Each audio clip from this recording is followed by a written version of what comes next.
This is Tokens. I'm Lee C. Camp. Jameel McGee is a black man from Benton Harbor, Michigan. One day in 2005, Jameel was on his way to meet his baby son for the very first time. He stopped at a convenience store. As he left, a white man named Andrew Collins approached Jameel. "Give me the drugs," Collins said something to the effect. "I don't have any drugs," McGee replied. But that day, Collins was not just a white guy trying to buy drugs. He was a plain-clothes narcotics officer with the Benton Harbor Police Department. He had received a tip that there was a drug dealer at that convenience store. So when he saw Jameel McGee exit the store, he handcuffed him, put him in the back of a squad car, and then discovered an ounce of cocaine in the center console of McGee's car. But it turns out the drugs did not belong to McGee. The FBI told Andrew Collins that he had the wrong guy. Good end to a false arrest story. Except it wasn't. Collins falsified the arrest report. McGee protested his innocence. He insisted on a trial, but the system trusted Collins. The system failed McGee. The system found McGee guilty, and the judge sentenced McGee 10 years in the federal prison. A tragic end to a false arrest story. Except that is not the end of the story. Andrew Collins was a dirty cop. He would soon be arrested himself for falsifying reports, possession of drugs, and stealing. The judge sentenced Collins to 3 years in federal prison. Meanwhile, McGee, exonerated, had nonetheless served 4 years for a crime he did not commit. And during those 4 years, he says, all I thought about, that's Jameel, was seeking him out and hurting him because of what had happened and what he did. All he thought about was hurting Andrew Collins. So after Andrew served 18 months, he got out of prison. But he was wanting somehow to make amends. Then, unexpectedly, one day, Collins and McGee happened to see each other at the Benton Harbor City Park. And McGee starts coming at Collins. He wasn't walking towards me, he was walking at me, says Collins. He reached out his hand to shake my hand, but when I gripped his hand and I said, "Jameel, right?" He squeezed down to the point where I thought he was going to break my hand. And I thought that was going to be the day of reconciliation, and that's just not what happened. We share what did happen in our interview with Jameel McGee and Andrew Collins in just a moment.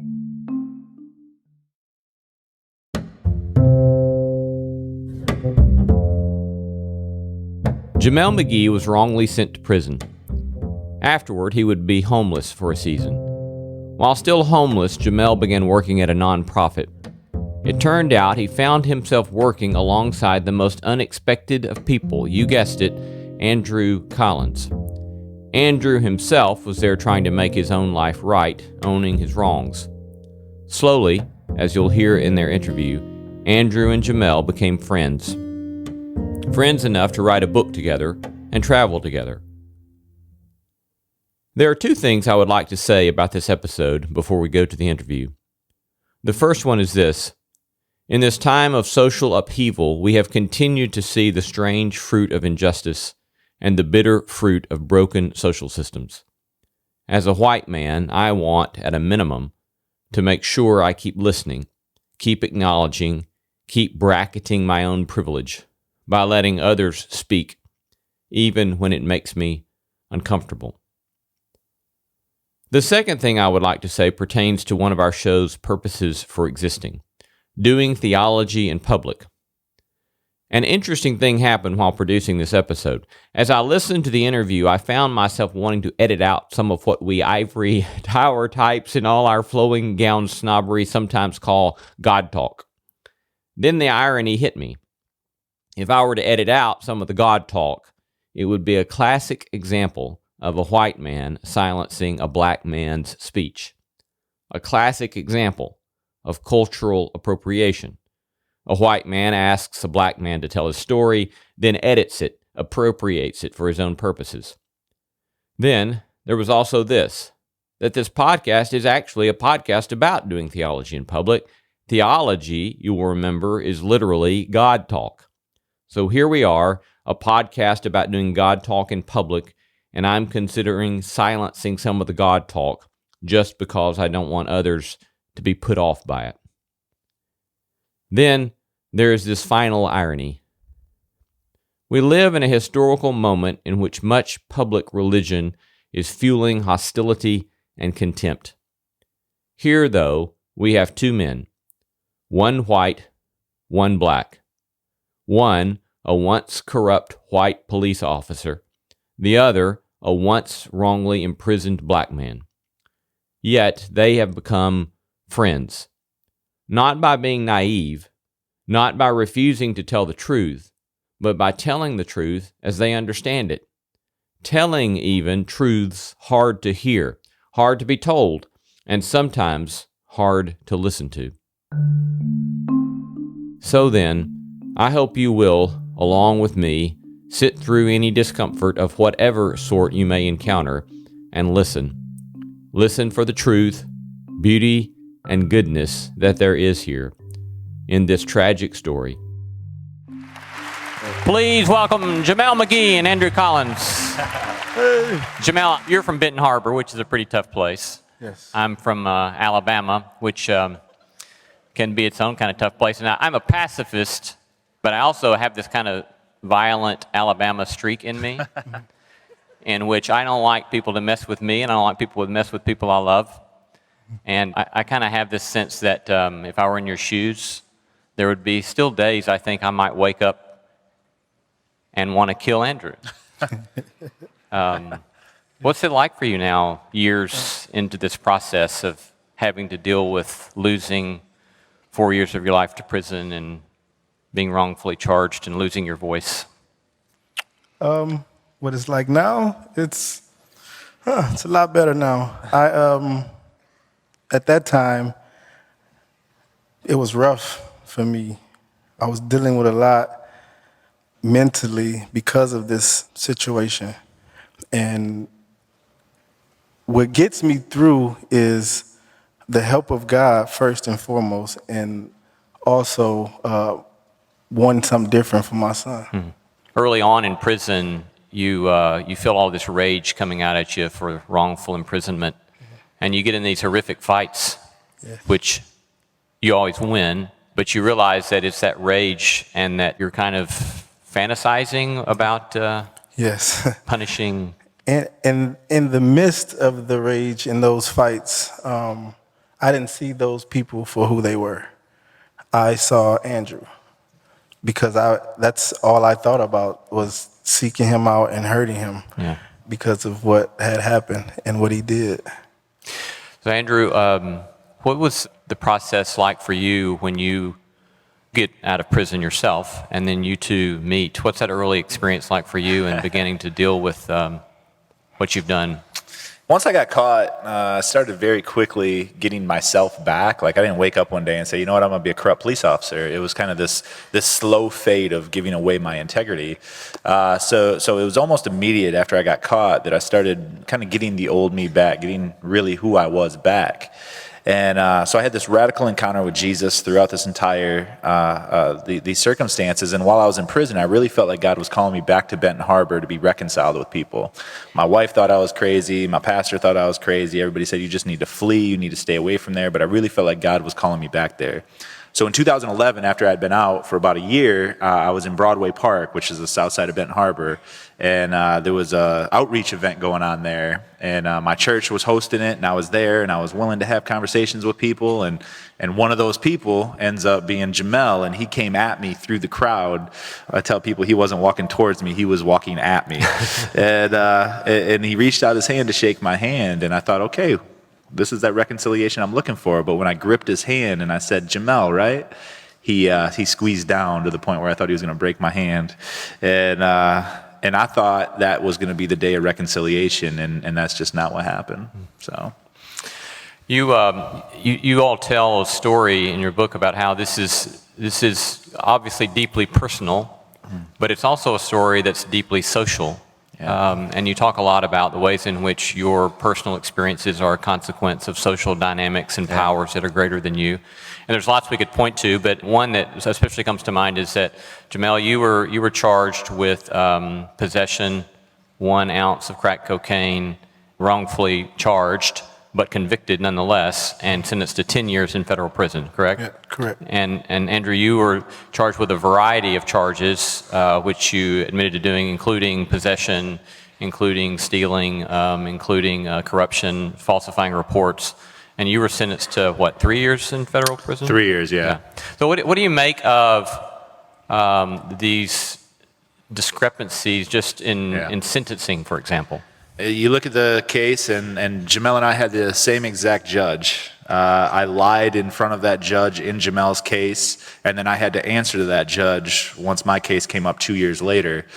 So same judge, same courtroom, same exact crime, possession of crack with intent to deliver over 5 grams, under 50, first offense. Jameel had never been in trouble with a drug crime before, neither had I.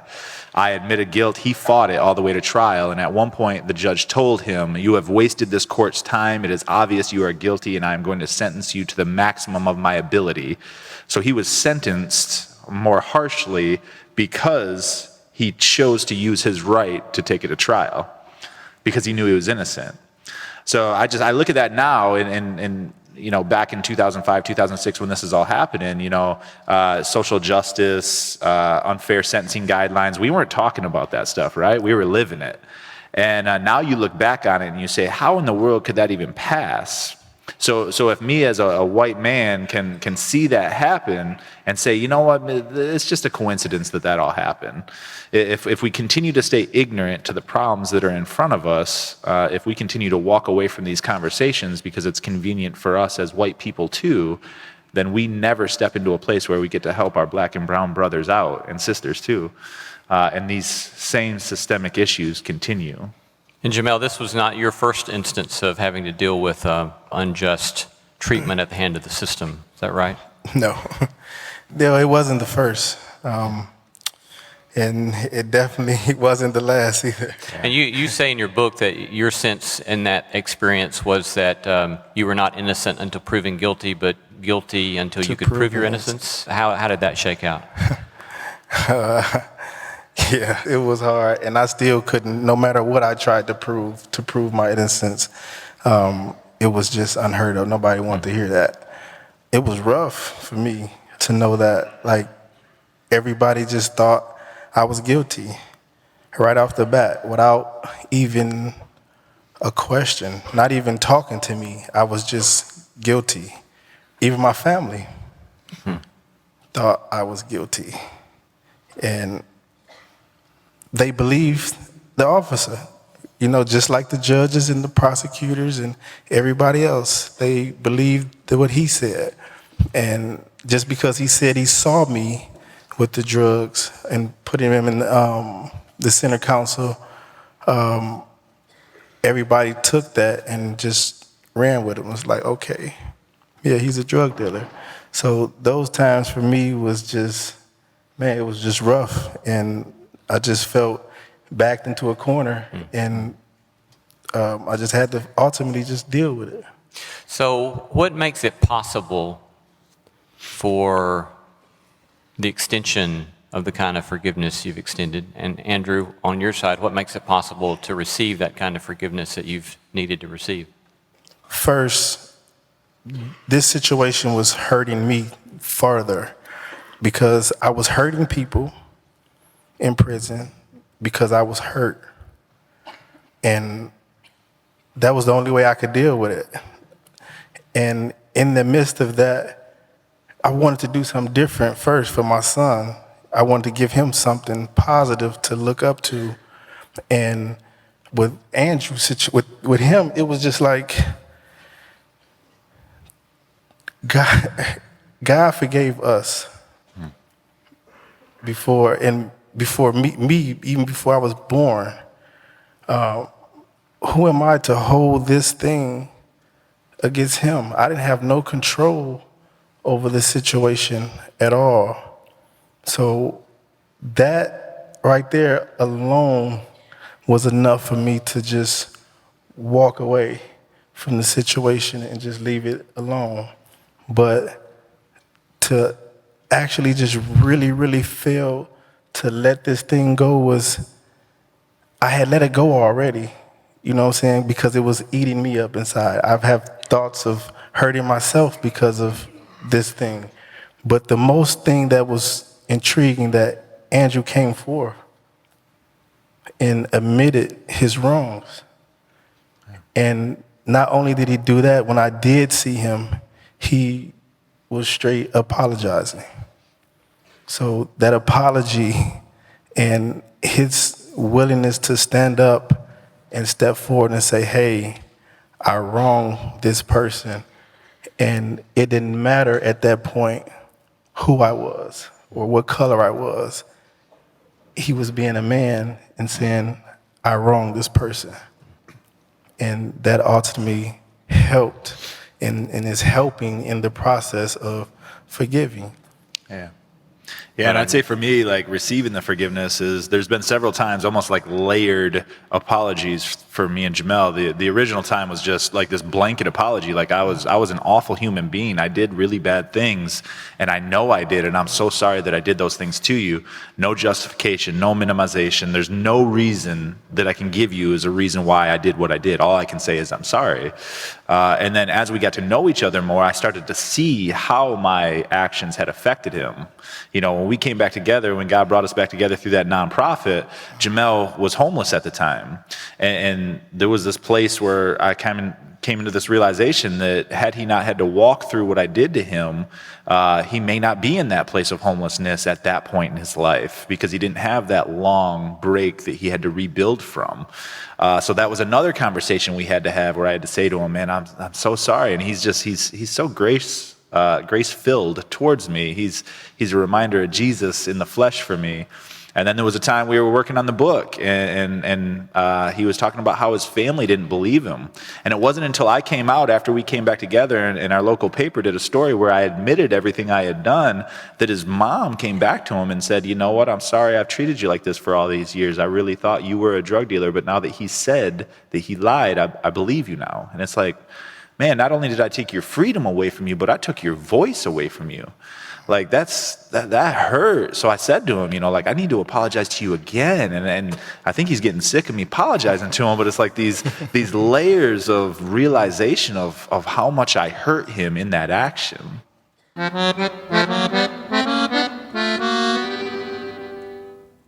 You are listening to Tokens, Public Theology, Human Flourishing, The Good Life. We're most grateful to have you joining us. Please do us a favor and leave us one of those 5-star reviews over on Apple Podcasts, and subscribe there or wherever you subscribe to podcasts. And remember, you can find our links, photos, books, and related videos from our extensive YouTube channel all at tokenshow.com/podcast. We actually have the video of this interview with Jameel McGee and Andrew Collins, which you can find on that page, as well as get a link to Jameel and Andrew's book entitled Convicted: An Innocent Man, the Cop Who Framed Him, and an Unlikely Journey of Forgiveness and Friendship. Coming up, some profound words both about social justice and personal forgiveness. Part 2 in just a moment.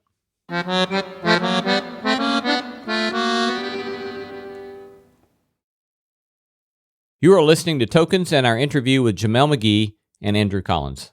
What would you say to those who say, all of this social justice stuff, blah, it's all about personal responsibility, and if everybody will do what they're supposed to be, everything will be fine, and I'm sick of hearing about the social dynamics of injustice?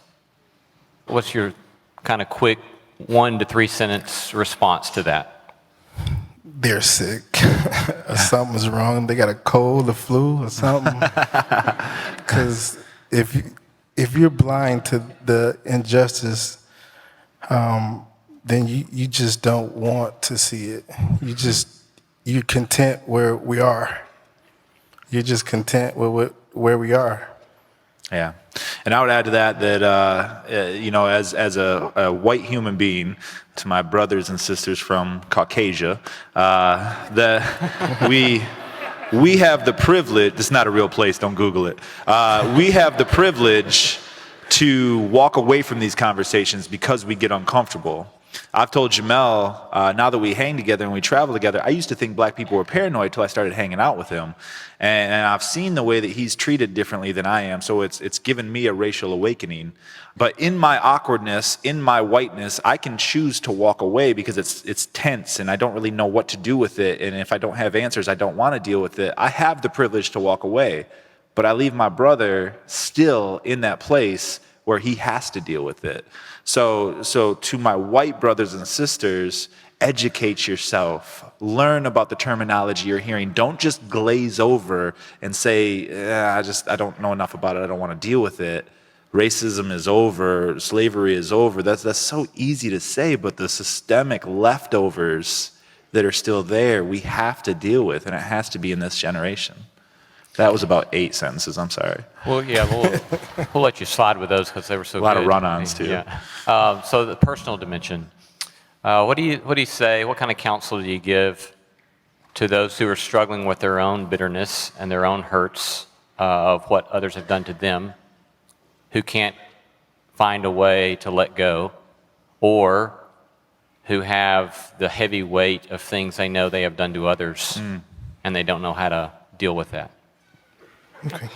I would say for the ones that's finding it hard to forgive, man, just understand there was our Father that's in heaven forgave us, and he's continuing to forgive us for every little thing that we do, as long as we repent it. And just think, for everything that you have done, would you want to get charged for it? What if God holds you accountable for every single thing you have done? Not forgiving you. You have to answer for everything you have done. How would that look? So I would say, forgive, let it go, let God deal with it.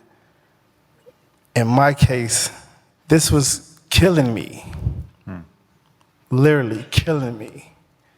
And I had to let this thing go. And in letting it go, it brought me so much life. Amen. I'm wide awake now versus who I was 2 years ago. God would do something with your hurt, with your brokenness. He the only one can fix it. We can try. I could have tried. My trying was to hurt him. It wouldn't have worked. God told me that day in the park, I can do this way better than you. What are you doing? Get out my way. And I walked away. Look what God is doing now.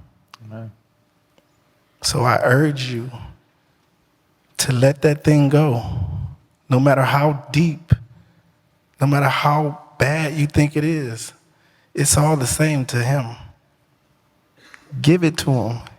Watch what he do with it. He'll open up your life. As long as you holding on to that thing, he's going to stand there and watch you hold it. Let it go. Give it to God. And watch some things change. That's good. And I'd say if you're looking down here and you see where I'm coming from because you've done some bad things to some people, God cannot bless you until you let that go. If you owe somebody an apology, apologize. That's your part. The day in the park, I wanted him to say, I forgive you, but that wasn't my part. My part was simply to say, I'm sorry. So if you owe somebody that apology, go do it. Don't worry about if they're going to say something slick to you. Don't worry about what it might be or what it might, you owe them that. You need to say it because God wants to release you from that. And then don't hold yourself to a higher standard than what God has held you to. He said, as far as the east is from the west, so far are your sins removed from you. What would it look like if I was up here, holding my head low, ashamed still of the things I did, even though forgiveness has been given? God has a plan for all of us, and we can't walk into it if we're holding ourselves to a higher standard than he holds us to. Andrew and Jameel, I'm grateful for you guys sharing with us today. I see the glistening in your eyes, and I understand what it means for you to share as you've shared with us today, and we're grateful for your life and your witness. Please show your thanks to Andrew and Jameel. Thank you. Thank you, guys.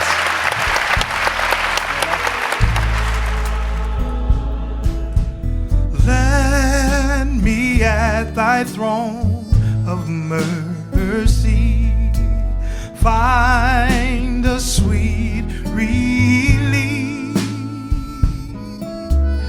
kneeling there in deep contrition.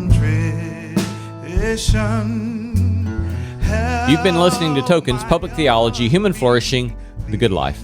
Thank you for joining us, and please remember to subscribe wherever you get your podcasts, and please remember to refer us to a fellow podcast listener. Feedback, well, we would love to hear from you. Email us, text, or attach a voice memo, and send to the address podcast@tokensshow.com. Our thanks to all the stellar team that make this podcast possible. Executive producer and manager Christy Bragg of Bragg Management, co-producer Jacob Lewis of Great Feeling Studios, associate producer Leslie Thompson of Rogue Creative Marketing and Media, associate producer Ashley Bain, our engineer Carriot Harmon, production assistant Kara Fox, our live event production team at Stonebrook Media led by Phil Barnett, and special thanks to Wes Yoder of Ambassador Speakers. Me by.